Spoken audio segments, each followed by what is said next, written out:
Hey guys, Buildzoid here, and this is just going to be a complete disaster of a video because I've done even less preparations for this one than I normally do. And why? What did I just do? Okay, wait, give me a second. I need a new layer.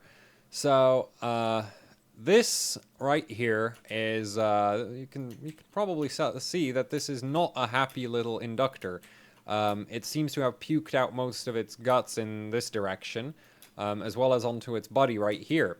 And normally this inductor's job would be converting 12 volts for your memory, 12 volts into like 1.6 or 1.5-ish volts for the memory of a GTX 780 or a GTX Titan or a GTX 980 Ti or a GTX Titan XM or a 780 Ti or a GTX Titan Black Edition, or a GTX 780 with a custom air cooler, but still this PCB because a lot of the like MSI's gaming 780 uses this PCB. There's a lot of 780s out there running this PCB, and the reason why we're looking at unfortunate little Mr. Inductor over here is because I've seen far too many cases that look like this. Basically, this photo I saw earlier today, like maybe an hour ago or something, and or maybe 2 hours. I don't remember how long ago, but basically I saw it earlier today, and I was just like, okay, this is one blown up 780, one memory inductor too many, for this to not be some kind of major oversight from Nvidia's side, because here's the thing. If like I basically like I think I saw one on like Reddit. I think I've seen two or three on Facebook. I've had at least one message to me, and then there's this one from Discord. Yeah, there's too many of these. I'm seeing way too many of these blow up. These here, like with the exception of this one right here, all of these other ones are just random results from Google image search. And mind you, it is really hard to look these up because a lot of people, they'll have a car die and they won't actually go all the way to like take it apart and figure out why it died. They'll just go like, oh, it's dead.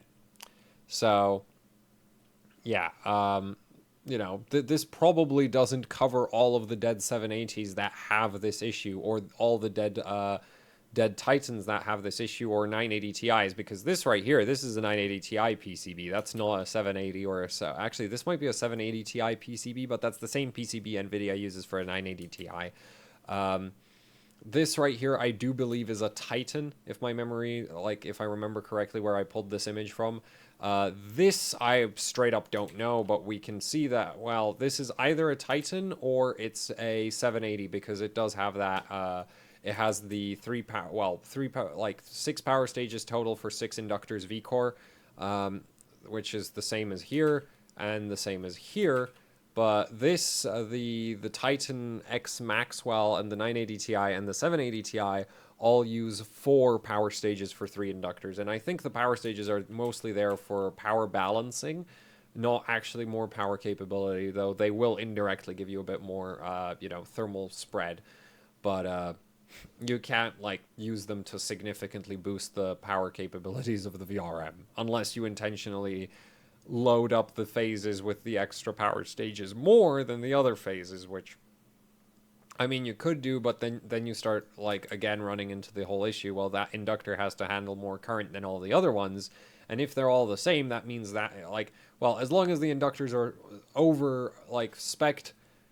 over-spec'd enough, then it'll be fine, but whatever. We're not here to talk about the V-Core VRM, we're here to talk about the fact that these memory inductors keep dying. And the thing is, it seems to be just the memory inductor, which is very odd, because inductors are a bit of wire and inside a sintered metal box, essentially.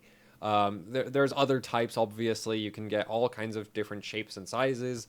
But the ones here are basically a bit of copper wire in a coil through a sintered metal box.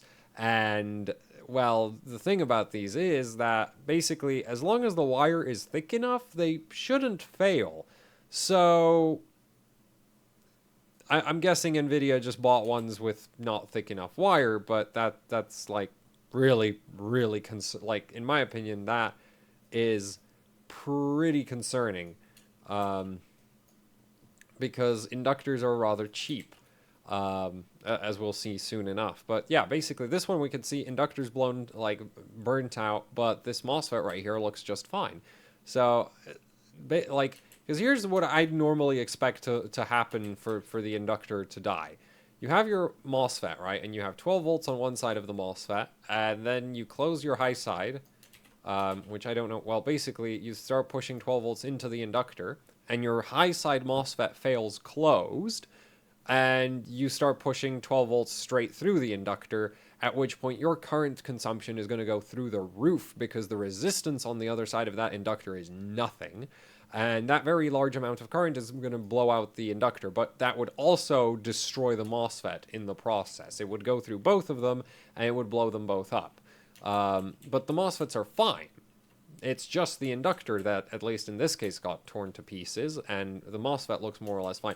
Obviously, it would be best if I had the card in hand and could actually check that this thing is electrically sound, not just visually. But judging from the photos, this really doesn't look like it's been through any, suffering. Whereas this doesn't work anymore. This card doesn't function anymore. I have that confirmed from the person who posted it. This card down here, same thing. This MOSFET looks mostly, well, looks okay considering the resolution of the picture. And this inductor is obviously scorched. So that's not great. Then we have this one down here where, again, MOSFET seems to be perfectly okay. I mean, well, that solder blob looks like, well, that could be from, this soldering attempt right here. It could also be from when the inductor went meltdown. It actually heated up that area enough to cause this. But this person managed to replace the inductor, and the card apparently still works. Which means this MOSFET this MOSFET works too, because if this was broken, then replacing the inductor would just mean this new inductor would get blown to pieces as well. So, yeah, the MOSFETs seem to not be the issue. But oh wait, what's this? This inductor doesn't look very happy. That looks cracked. Which, incidentally, there's another card I have. There's another card here in the picture collection I have that looks really bad.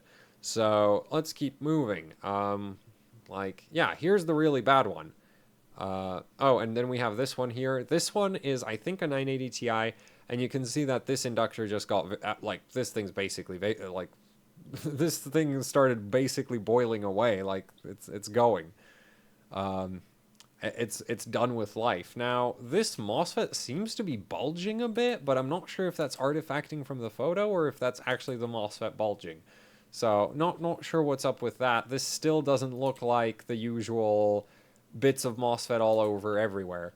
This MOSFET right here, you can see that it seems to be pretty, it seems like it cracked right down the middle, from being overloaded horrifically, and you can also see that, the solder is all messed up around it. This thing looks like it burnt out.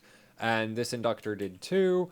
But interestingly enough, this inductor did as well, and so did this current monitoring shunt, which actually makes sense because basically, if this fails closed, then you're going to have, and I'm not sure how this card is powered. Well, let's just pull up the photos of here. So these photos are from Tech Power Up. Props to them for uploading high-res pictures of GPUs.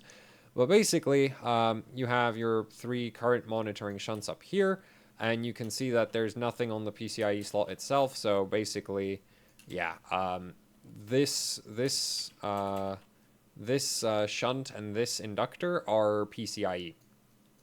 And historically, generally speaking, it makes sense to put your memory phase onto the PCIe slot. That's just because this generally doesn't pull that much power, which would then explain why on this is the 6-pin and this is the 8-pin. But if we go down here, which that would explain why this blew up, because if this blows up and this is hooked up to the PCIe, then you have, well, basically your current path is going to be from the PCIe slot Going to probably loop around like this, go through that, and then into your memory. So your memory is going to have a great day with like plus 12, well, way too much voltage on it. Hopefully it doesn't get all the way to 12 volts, but it could. And, well, the amount of current you're, like, here's the thing, the resistance, well, like, it's not gonna, yeah, that's just gonna blow straight through the memory chip. So that's basically gonna act like a like a short circuit, which explains why this went melt down as well, because if that didn't handle it, and yeah, that's not particularly surprising. What is odd is that this got blown to pieces, and I don't even know what that is, because I'm pretty sure the memory voltage controller is this down here, not that. So that seems to be a unfortunate like victim on the side, but I'm not sure what happened with that one. But still, it's like this memory VRM failed again. Now, I've also heard from, like, Der Bauer mentioned in his e-power guide for the GTX Titan, Maxwell, that he had one card where when they shoved 1.85 volts through the memory VRM failed. But again, no details on like if it was just the inductor or if it was the MOSFETs or how much of the memory VRM failed, how drastically, like just basically we had to replace the memory VRM, it blew up. That's all the details that I can like that I think were posted for that.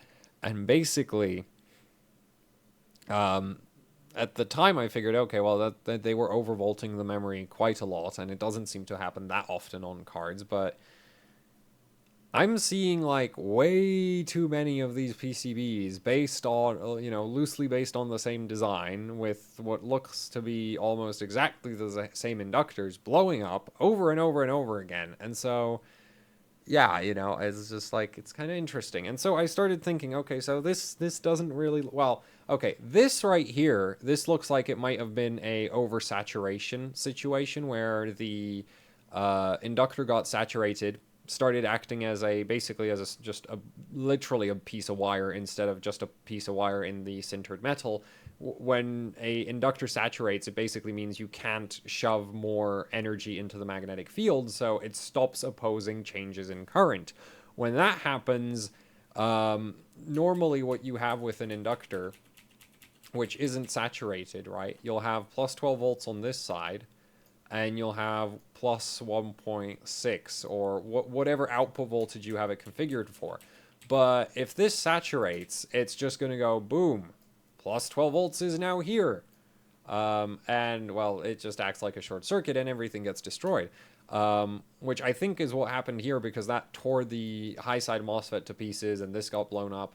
But I don't think that happened on these other cards, because if you actually oversaturated the inductor, then that would have pulled so much current through the MOSFET that the MOSFET would have been blown along with it. And these MOSFETs are all, well, this one doesn't look, this one I'm not 100% certain about, but the rest of these look pretty okay, and this one evidently still works. So that is interesting. Basically, I think the only way these are dying is that they get continuously overloaded. Like, they're spec'd to handle, say, 10 amps on average, and you run 15 through them. Which, I started thinking, okay, well, let's just try look up inductors with these kinds of parameters on the internet. Just DigiKey, just see if I can find an inductor, like what kind of current capabilities we're looking at for a R33 of this size. And do note how convenient this is. This right here is a 5.5 5 by 5 millimeter power stage. So that's a standard power stage package size. So that's 5 by 5 millimeters. I know that for sure. And these are these are about the same size as those power stages. So they're going to be around 5 by 5 millimeters as well. But they're not going to be much larger, because these actually seem to be a tad smaller, at least from the photos. So I decided to go on DigiKey and started looking for inductors, and now I've already shot this video once, so I screwed up all of my parametrics, but let's just drop the size and dimensions. Also, the R33 value, that sets your inductance, so let's just go through the whole thing here together. So we're going to want so R33 translates into 330 nanohenries. So we're just going to scroll through the list here, and 330, and then we're going to choose sizes that are, well, let's see, some from the, okay, no, that's 4 by 9, that's way too big. 4 by 3.7, that's not square, but it's close enough, I'd say. That's close enough. Because I don't want to rule out, like, that maybe the inductor doesn't look like, if there's any error in my observation, I'd like to rule that out by just picking up anything that's roughly in the same size bracket. That's too small. That's about the right size. That's about the right size.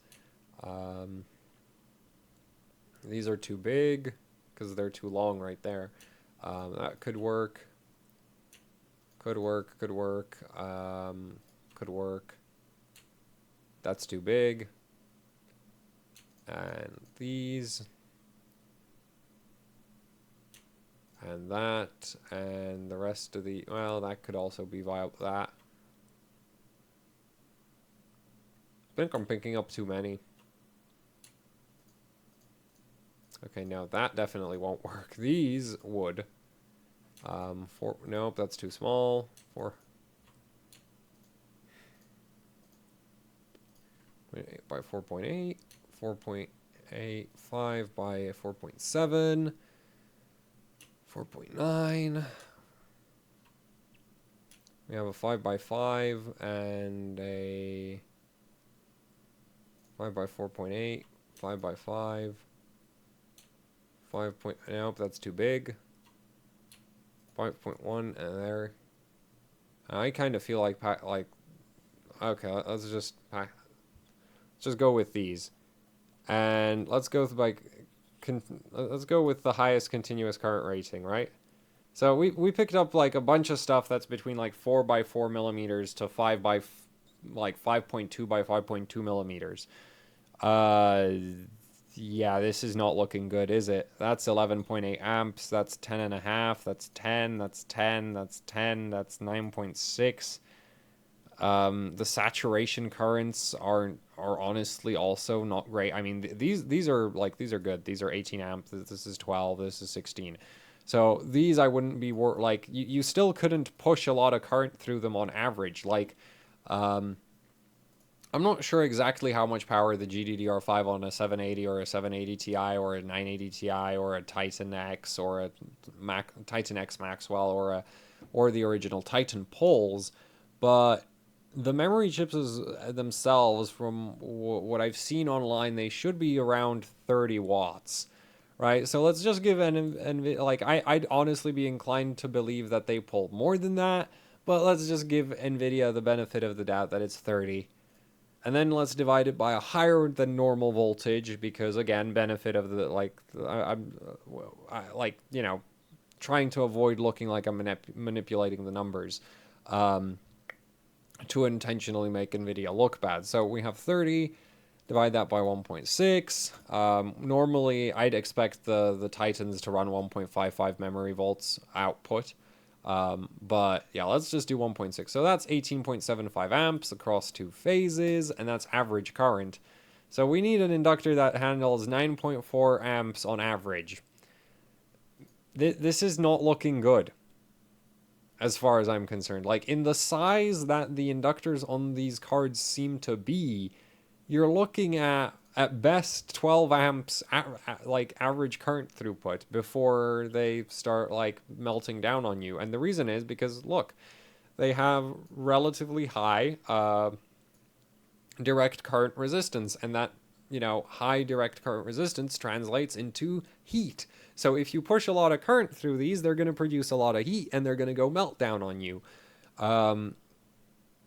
But here's the thing about inductors. If you just like drop the stupid size requirement, right, you can get some ridiculous, like you could get 330 nanohenry and 70 amps. Admittedly, like, it's huge. Like, it's 10 by 7 by 9 millimeters. Like, that's a great big freaking block of an inductor right there. But and obviously that what doesn't fit on the card, but if you wanted to handle a lot of current, you could. Admittedly, these are also like have low saturation current, so they wouldn't really be like you couldn't actually if you wouldn't use these in a buck converter because they'd saturate like well you could, but it's kind of the wrong like basically your usable current would be something around 35 amps. Again, I like to have a lot of safety margin, which technically speaking is bad engineering, right? Because engineering is all about making sure you absolutely like optimize the design for exactly what it's meant for, but bigger is better. So I'd give myself more safety margin just for the sake of like it. You know, if I have something that pulls close to 20 amps, I'm gonna give it 30 amps current capability. That seems like a reasonable level of overkill to me. But well, yeah.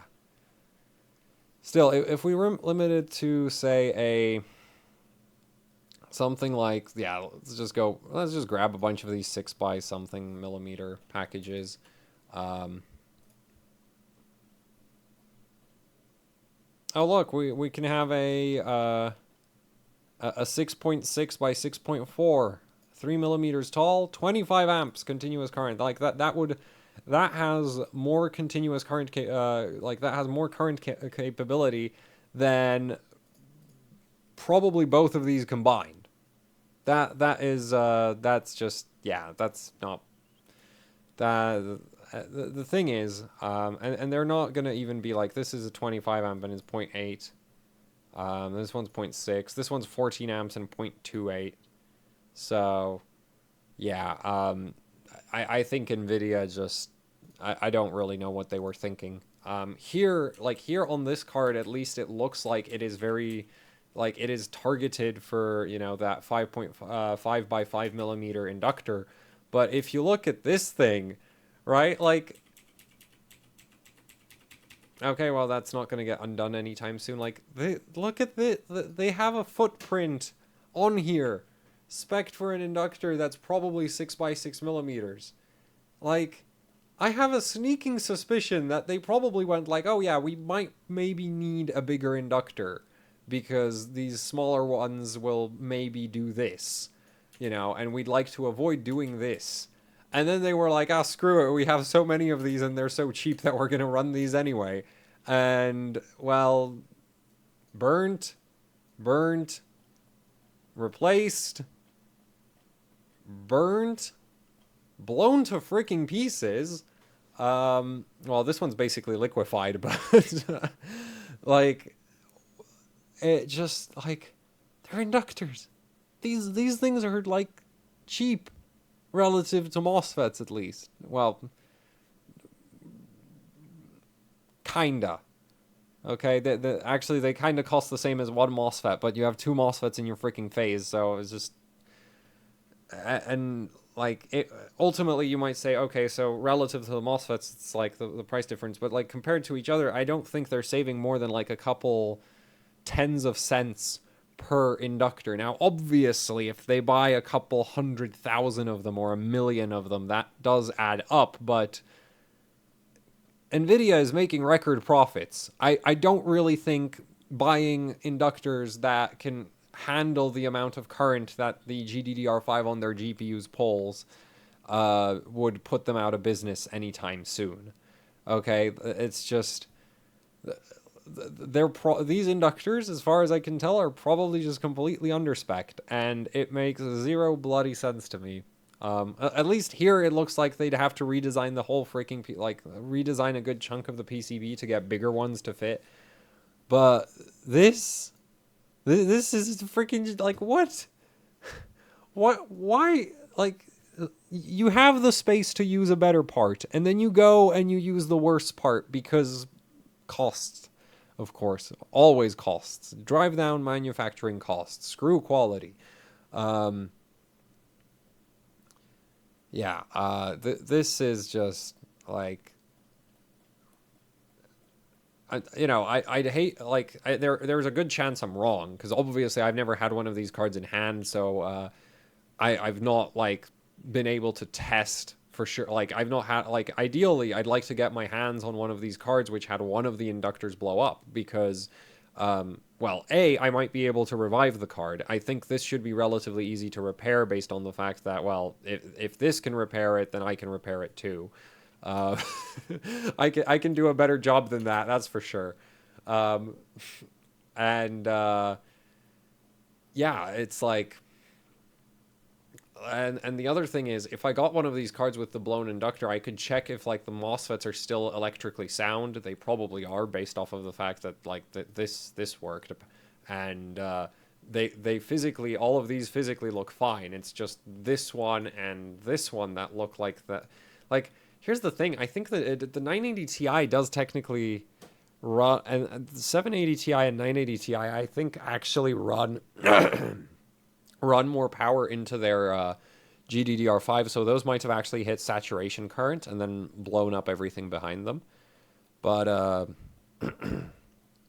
yeah, these 780s and the GTX Titans, they just look like they're just straight up under spec'd.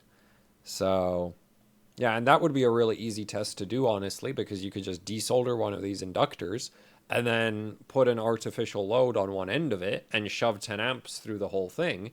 And if the inductor goes meltdown on you, you know it's not good for 10 amps. So it's not exactly difficult. Like, you could pull one of these off and figure out if they're capable of handling the currents that the memory would need.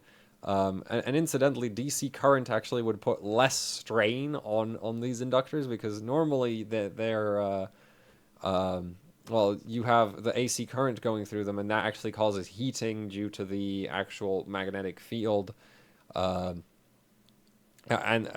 being stored into the core. So that creates actually extra heat. So if you just pass DC and these melt down at like 12 amps, then yeah, if the GDDR5 tries to pull 25 through this VRM, that's bye-bye VRM. Well, bye-bye inductor. So yeah, I'd really like to get my hands on one of these cards, because the other thing I could do is just e-power the memory VRM, like just, you know, run, and I could intentionally do a bad e-power where I run unnecessarily long wires, just so I can check how much current is going down those wires, which, you know, just get a current clamp on them and run some kind of 3D workload and see how much current it seems to be pulling. And you could easily figure out, like, if this is actually under spec or not, as well as potentially fix the card. So if one of my viewers has one of these that blew up, and you don't want to do anything with it, like, I'd be very interested. Because I really want to know, like, you know, well, I have an idea here that this is maybe why it's blowing up. I'd like to prove myself right. You know, um, that's just I don't know. That's just a principle I have. It's just like, I think I have an idea and I need to test it. So yeah, I'd be very interested in getting one of these blown up 780s, because this, if it is just the inductor overheating, then like that isn't a lethal. Like, that isn't that doesn't have the lethality of something like your high side MOSFET failing closed and sending 12 volts into everything, or the inductor going saturation, sending 12 volts into everything, you know, that kind of thing. So I'd really like to get my hands on one of these cards, because they'd probably be revivable, and that'd be pretty neat to mess with. Though incidentally, this VCore VRM right here has a tendency of blowing up if you shove more than 1.4 volts through it. Yeah. So that's great. It'll get like a double e-power, one e-power for the memory and one for the V-Core, because I'm not running it on that stock V-Core VRM. That's for sure.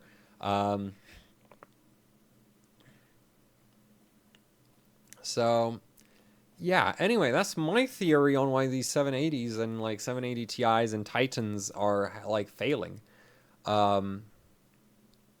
Like, honestly, I think the inductor here is just under-spec'd, because otherwise the MOSFETs should, like, otherwise other components around this should be damaged. And the only card that seems to, like, these two seem to indicate that there's more damage than just the inductor, but the ones that are Titans, like, this is a Titan PCB, and this is the Titan and the 780 PCBs here, those all look the same, and the MOSFETs look just fine. So I'm gonna Yeah, so that's my theory. And that's it for the video. So thank you for watching. Like, share, subscribe, leave a comment down below, or opinion or question. I'd actually love to hear some other people's opinions on why these inductors would be melting down, because I have probably not thought of everything.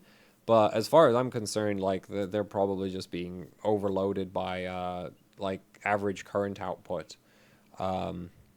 Because, well, this one looks like a like I think this one's a saturation failure, though I don't know for sure because I've never intentionally saturated an inductor to see what happens.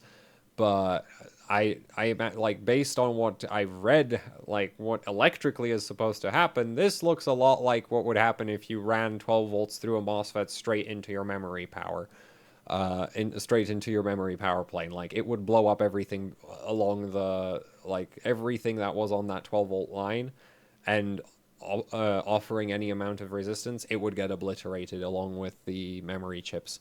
So this one might have been saturation, but the rest of these, I think they're just undersized. So yeah, I'd love to hear your opinion on that. If you'd like to support what I do here with actually hardcore overclocking, I have a PayPal, a Patreon, as well as shirts. You can find all of them down in the description below. I also do take mail-in junk. Like, if you have dead GPUs, depending on what they are and how dead they are, I might be able to either repair them or convert them into power boards. So I am interested in all kinds of, well, even motherboards potentially. Like, I'm interested in hardware you no longer want, because I might be able to do something interesting with it. So, yeah. And other than that, I'm currently trying to save up for a trip to Computex. I already have some $660 saved up. There's going to be also Patreon's going to be paying out pretty soon, and that'll probably bring me up to about $900 total. And the total cost of my Computex trip is around $2,200. Is $2,200. So I'm still looking for like $1,300 to be able to fund that. But yeah, that'd be really awesome if you could help out with that. And thanks for watching. And hopefully, if your 780 or 780 Ti or Titan or GTX Titan Maxwell, or you get the idea, if any of these cards were using this PCB die, it might just be your memory VRM blowing up, and this should be a relatively easy fix, though I would suggest you actually try to, like, upgrade the damn thing, because it'll probably, if it blew up once, it'll probably blow up again. So, yeah, that's it for the video. Thank you for watching, and goodbye.